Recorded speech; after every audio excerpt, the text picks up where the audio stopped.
Sport, Popo Sport, Topo Sport, Topo Sport, Popo Sport, Popo Sport.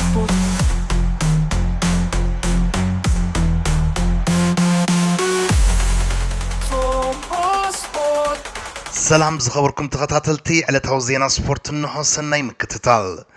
ኤርትራዊ ኦሎምፒካዊ ተቀዳዳማይ ቢንያም ግርማይ ትማሊ አበል ጁማ በስተኻየደ ናይ ክላሲክ ውድድር ራብዓይ ተርታ ሒዙ ንስክላ ካብ ፖዲየም ከም ዝረሓቐ ኣብ ዝተፈላለዩ ማዕከናት ዜና ስፖርት ተኸታቲልና ያለና እዚ ውፅኢት ምስ ናይ ኣስታት 184 ኪሎ ሜትር ነዊሕ ጉዕዞ ብገምጋም ከዓ ኣብ ሰዓት 48.4 ኪሎ ሜትር ፍጥነት ሒዙ ብምውድኡ ክሳብ ክንደይ ፈታንን ሓያልን ምንባሩ ንምግምጋሙ ዘጸግም ኣይመስልን ከምኡ ስለ ዝኾነ ድማየም እቶም ውፅኣት ናይ ቅጽበታዊ ውድድር ተቐዳደምቲ ምስ ቀዳሞት ሰለስተ ብሉጻት ኮይኖም ጸወቶኦም ክዛዝሙ ዘይከኣሉን ወይ ከዓ ንውድድር ክዛዝሞ ዝተሸገሩን ቢኒ ራብዓይ ተርታብ ዝሓዘሉ ክሪስቶፈር ላፖርት ሻብዓይ ጃስፐር ፊሊፕሰን ሻምናይ ማድ ፔደርሰን ድማ 10 ተርታ ሒዞም እዮም ጸወቶም ወዲኦም ናይ ዝሓለፈ ዓመት ተዓዋቲ ቀጠልያ ማልያ ቱር ዴ ፍራንስ ጆናታን ሚላን ከዓ ውድድሩ ከቋርጽ ተገዲዱ ቢኒ ትማሊ ኣብዚ ወቕቲ ንሻድሻይ ግዚኡ ምስ ቀዳሞት 5 ተቀዳደምቲ ኮይኑ ጸወቱ ዝወዳኣሉ መድረኽ ይጸምቢሉ እዚ ጸሊም ኮኸብ ዛጊት ኣብዚ ዓመት 9 ዝተፈላለዩ ውድድራት እዩ ኣካይዱ ዘሎ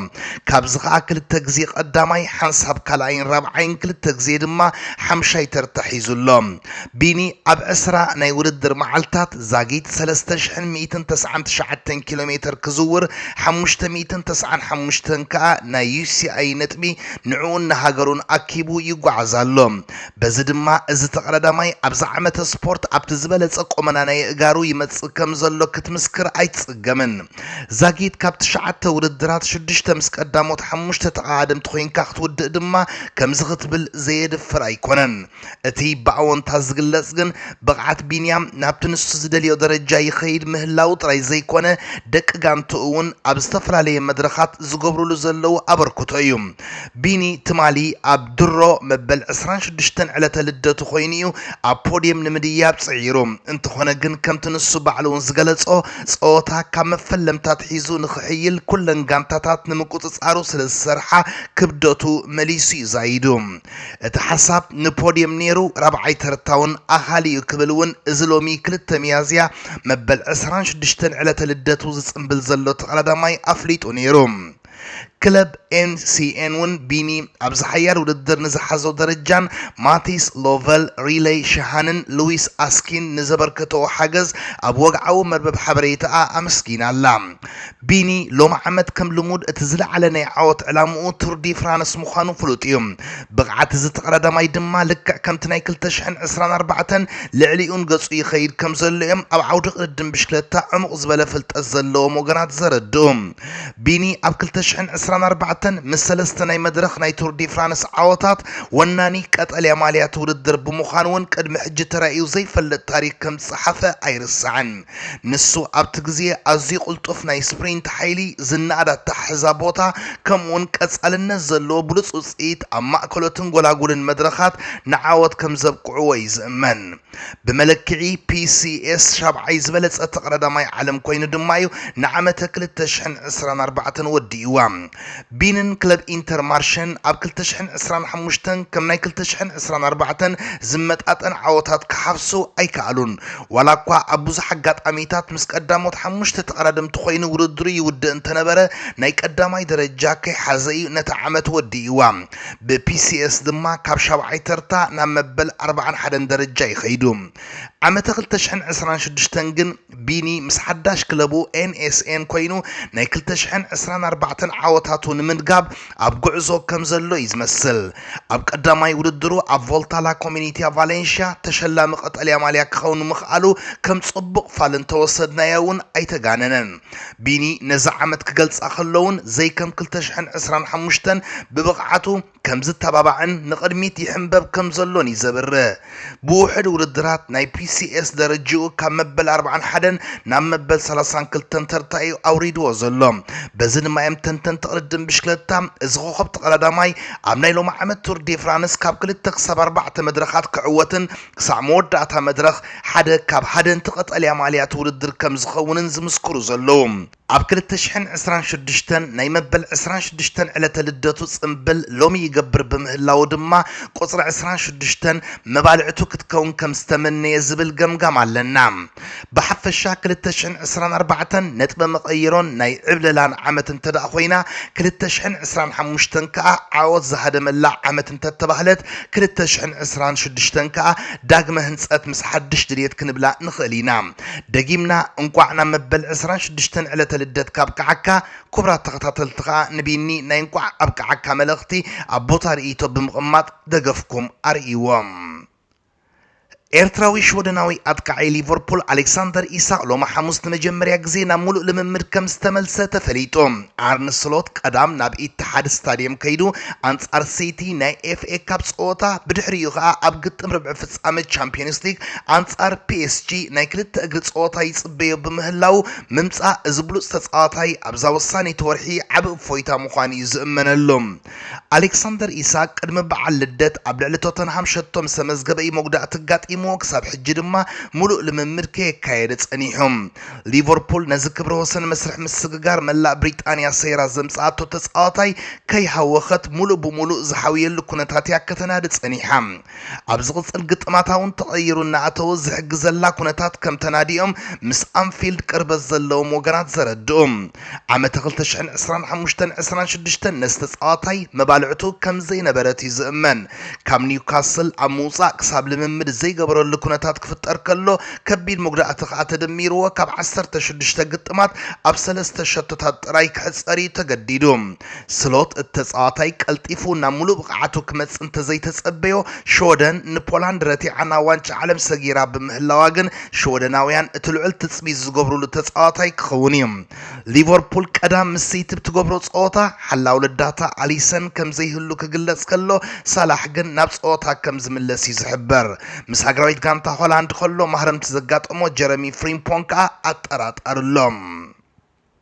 زحلف معلتات مس هاجراو صوتات تأساسيرو تصاوت أرسنال أغلبو معكنا زينا سبورت بحيتهم كم زقني فلات بركز ولو تصاوت تاغانتا ككب هاجراوين غانتاتاتهم كنسحبو مسترائيهم أرسنال مأكل سحبت أرستا زينا خوينام ميكيل أرتيتا قدام ناب ساوزامتن كيدو أب زكايدو ناي اف اي كاب صوتاخا مسكونتات مسبرت تصاوت تأساسيرو نماكس دومانن مارتين اوديغاردن بحبار كجمروم كم زغلي حبار نوني مادوكا بيري هينكابن إبريتش إذن أبزناي ساوزامتن قعزو كم زيهلو زرقاقز وتتصاوت مخانومي زأمن أبقتن فتصامة كارابو أكاب أرتيتا ني ديفيد رايا كوفابيلو ني كيبا أريزابالاغا عدل ناي مسلاف كم زهابو يفلت كيبا أبتقتن بزغبورو جيغا أرتيتا رايا تساقم تزياقات إمو نابتساوتا زمالسو أي مسلنيوم سلزيك أدام رايا لدات أرسنال كحلو مخانو زتراتر يلن تيمبر مس اوديغارد نابس اوتا زملس تصاوتاي مخانون يزنغار ارسنال ابي ماناي كنفي نمادو كمخسارا نامراص ايتاتا كمزو حد غير ولوم منالبات ساكان تدا زي لو خينو ارتيتا نمارتينيلي نابي ماناي كنفوسيدو كصاوتو يخليو مارتينيلي 4 غزي ابزوتي ابزبوتا تصاويتيوم نا اتلتيك اب تشامبيونز ليج كرت بادو خرط واخلو از تصاوتاي ابي ماناي كنفو خينو حنت شتو كمزغب كلو حنت شتو دما سريحوم أر أولمبياكوسون بتماساسالي أبزبوتا خويني شتو تصيرو نيروم أبريمير ليغ تغيرون ميداو بمقتاو أنصار ليدسن ساندرلاندن أبزبوتا تسليفو نيروم من الباتون كمتي أبلع الاستقلت أرتيتا نماكس دومان عدل كهبو يخليو أنصار إيفرتون شتو بمزقاب اتزن عسناي بريمير ليغ شتو زرخبة تسقاطا يستبع للدومان مسبلوت بقعاتو بسنك محرمتنا يتسقاطا عدلو أبشو عتا ترايت حتصيرو ظلوم دومان بيماناي كنفنتر ተሰሊፉ ብጸጋም ከዓ ማርቲኔሊ ንትሮሳር ክትኮ ይኽእል እዩ ኣርቴታ ኣብ ማእከል ሜዳ ንዴክላን ራይስ እንተደኣ ናይ ብሓቂ خسيرዎ ኮይኑ ብድሆ ከም ዝመጾ ይዝሕበር ኤበረቺ ኤዘ ኣብ ማእከል ከም ምርጫ ክሰርሕ ዝኽእል እኳ እንተኾነ ንሓደ ወርሒ ካብ ጸወታ ተኣልዩ ዘሎ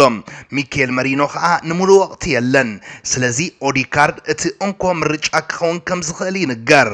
ካብ 31 ናይ ፕሪምየር ሊግ ግጥማት ኣብ 30 ዝተሰለፈ ማርቲን ዙቢመንዲ ካብ እስጳኛ ተሰሒቡ ምምጽኡ ካልእ ንኣርቴታ ዘተሓሳስቦ ጉዳይ እዩ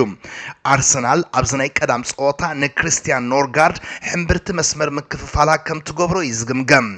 እዚ ዘይምህላው ብርክ ዝበሉ ተጻወቲ ንማይልስ ሉዊስ ስኬልን ኣብ መስመር ምክፍፋል ተራ ዝጻወተሉ ዕድል ክፈጥረሉ ከም ዝኽእል ይግመት እዩ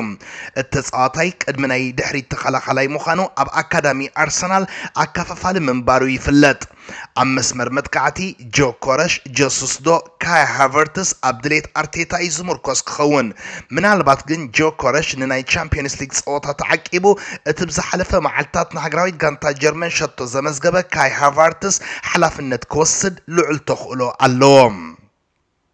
ወኪል ክሪስቲያን ኮፋና ብርክት ዝበላ ጋንታታት ነተጻዋታይ ንምውናን ኣብ ከቢድ ቅልስ ተጸሚደን ከም ዘለዋ ኣፍሊጡም እዚ ወዲ 19 ዓመት ተጻዋታይ ኣብ ዓመተ ስፖርት ምስ ባየር ሎቨርኩሰን ኮይኑ ጽቡቕ ናይ ጸወታ ግዜ ይሕልፍ ከም ዘሎ ይዝእመነሎም ኣብ ሃገራዊት ጋንታ ካሜሮን እውን ቦትኡ ከውሕስኪ ኢሉ እዩ ወኪል ተጻዋታይ ኤሪክ ዶፕሎ ድሮ ካብ ኣርሰናል ቸልሲ ኒውካስል ኤቨርተን ብረንትፎርድ ባርሰሎናን ባየር ሙኒኽን ጠለብ ከም ዝመጾ ይዝሕብር ይኹን እምበር ዛጊት ኣርሰናል የማነ ኢድ ሒዛ ከም ዘላ ኣይሓበአን ንሱ ምስ ዴይሊ ሜይል ኣብ ዝገበሮ ቃለ ምሕተትዩ ኣርቴታ ነተጻዋታይ ከም ዝፈተዎን ከም ዘድንቆን ኣፍሊጡም ብወላዲቱ ናይ ካሜሮን መበቆል ዘለዎ ዊልያም ሳሊባ ኣብ ዝመስርሕ መሪሕ ተራ ከም ዝጻወት ድማ ይእመነሉ ምስ ሓለፍቲ ኣርሰናል ከም ዝተዘራረበ ዝሕብር እዚ ወኪል ኮፋነ 87 ሚልዮን ፓውንድ ዋጋ ከም ዘለዎ እውን የረድእ ስካይ ጀርመን ግን ኣርሰናል ካብ 52 ክሳብ 61 ሚልዮን ፓውንድ ክትረኽቦ ከም ትኽእል ትገልጽ ኣብ ግጥማው ዲካ ምሕላፍ ቻምፒየንስ ሊግ አንጻር ሳሊባን ጋብሪኤል ማጋላሃስን ብሉጽ ብቕዓት ዘርአየ ኮፋነ ድሮ ብደገፍቲ ኣርሰናል ፍቱው ኮይኑ ከም ዘሎ ይዝእምበነሉ ላዕለዋይ በዓል መዚ ኩዕሶ እግሪ እንግሊዝ ኣብ ዘውፅኦ ፊናንሳዊ ጸብጻብ ክሳብ 2 ለካቲት ናይ ዝዓመት ኣብ ዘሎ 12 ኣዋርሕ ክለባት ፕሪምየር ሊግ ንወከልቲ ተጻወቲ ኣስታት 460 ሚልዮን ፓውንድ ከም ዝኸፈላ ተፈሊጦም بمسرت تصبصاب نخوا بيدرو ألياندرو غارناتشون استفاون كالوتن زمصت تشيلسي 65.1 مليون باوند نوكلتي ويكا ايجنتس بمخفالا اب قدميت كسرع خلا نخم ايبرچ ايزن جوكورشن نا مسرعت صنبرت ارسنال جن بفرق ناي تشيلسي مالت ب 32.1 مليون باوند اب 5 درجه تسريعه فلما نفلوريان فيتس اني حاخان الكسندر إيساق بمعدا كبروسن سبرت ليفربول ولاكوا نفرق بليون زقع متن جنزب اب كرامات تتفات نوكلت تتصاوت زهبتو جنزب جن 33.8 مليون باوند بمخفال اب ربعي ترتا اغميت والوم دحر تشيلسي اب كالعي درجة استسرعت استون فيلا اذا غانتا 38.4 مليون باوند اب وكلت تتصاوت افسيسام ناي بيب غارديولا سيتخ اب 37.3 مليون باوند مس قدامو 3 تسريع علام يونايتد ب 31.7 مليون باوند وولفز كا ب 25 مليون باوند بتخططالي نيشار شاين 70 درجة حزا خلوها ندحريت كيتملس اب سق ازلا توتنهام كا ب 21 مليون باوند اب شام ناي بوتا تقميت علام ناي اوروبا ودرات صوتا تناد زلا ايفرتون 9.9 مليون باوند نوكلت تصاوتي كفيلام مانشستر يونايتد اب كرامات مسارع عن متعرى يبتقبرو زلات صعري مس كريستيان اوروسكو فالما يسمع كم زقبرت تحبيروم اب تحت علاينة مايكل كاري كاب عستر تقطماس شو حتى عوطات زمسات يونايتد اب لعل السيتي ارسنال توتنهامن اقداس عوط مسمز قبت زمت عمت نوانجات وداري تخونو لمن قدي ام من دايات ركب زلام كم اكلنا يزد مايا ن اوروسكو نمونان تسمامي عزلام ازود عستر تشو حتى عمت ناكفا فلز كلاخل ተጻዋታይ ካብ ኮሎምቢያዊት ፎርታሌዛ እዩ ናብ ኦልትራፎርድ ዝመጽእ ዘሎ ይኹን እምበር እቲ ተጻዋታይ ክሳብ 18 ዓመት ዝመልእ መስርሕ ምስግጋሩ ሕጋውነት ኣይለብስን እዩ ኦሮስኮ ብ$1 ሚልዮን ምስ ዩናይትድ ክጽምበር ተሰማሚዑ ዘሎ ኣብ ክንዲ ንዝወጹ ተጻወቲ ከመተካእታ ዝኸውን ከም ናይ ነዊሕ ግዜ ፕሮጀክት ከም ዝተሓዝ ድማ ይንገር ዩናይትድ ኣብ ዝመጽእ ክራማት መንእሰይ ናይ ጸጋም ተኸላኸላይ ናይ ጸጋም ናይ ክንፊ ተጻዋታይን ክልተ ከፋፈልትን ንምዕዳግ መደብ ከም ዘለዋ ይዝሕበር ኢልየት ኣንደርሰን ካብ ፎረስት ንምምጻእ ምስ ሲቲ ትወዳደር ከም ዘላ ዝፍለጥ ኮይኑ ካብ ኒውካስል ከዓ ንሳንድሮ ቶናልን ብሩኖ ጉመሬስን ኣብ ራዳራ የእትያቶም ከም ዘላ ይንገር ካስሜሮ ኣብ ክራማት ካብታ ጋንታ ከም ዝወፅን ማኑኤል ኡጋርተ ከዓ ርጉእነት ስለ ዘይብሉን ዩናይትድ ኣብ ማእከል ሜዳ ምስ ብሩኖ ፈርናንደዝን ኮቢ ማይኖን ዝስለፉ ተጻወትቲ ተናዲ ዘላ ዩናይትድ ነተኸላኸላይ ኣርሰናል ማይለስ ሉዊስ ኬሊ ኣብ ትጥሙተውን መዓልታት ሓሊፉሎም እዚ ወዲ 19 ዓመት ተጻዋታይ ዋላ እኳ ዝሓለፈ ዓመት ን5 ዓመታት ዝጸንሕ ሓድሽ ውዕል እንተፈረመ ምስ ህላወ ፔሮ ሂንካፒን ካላፊዮርን ግን ቦታ ስኢኑ ከም ዘሎ ይፍለጥ ክቡራት ተኸታተልቲ ነዚ ዕለት ዘዳለኽዎ ትሕዝቶ ኣብ ዝተፈጺሙሎ ስለ ምክትታልኩም ብልቢ የመስግን ሰላም ወሰናይ Topo Sport. Topo Sport. Topo Sport. Topo Sport. Topo Sport. Topo Sport. Topo Sport. Topo Sport. Topo Sport.